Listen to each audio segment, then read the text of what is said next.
আচ্ছা sir, অ্যাকাউন্টসের trial balance কি? হুম trial balance না জানলে ফাইনাল অ্যাকাউন্ট করা যাবে না। ট্রায়াল ব্যালেন্স হলো এমন একটা স্টেটমেন্ট যেখানে সবকটা লেজারের ডেবিট এবং ক্রেডিট দুটোই তালিকা করা হয় বা লিস্ট করা হয়।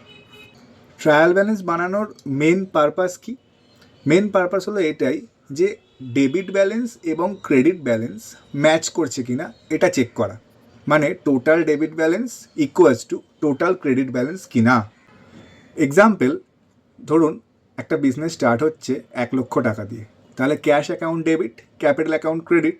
তাহলে ট্রায়াল ব্যালেন্সেও ডেবিট সাইডে 1,00,000 এবং ক্রেডিট সাইডে 1,00,000, দুটো সাইড ম্যাচ করবে।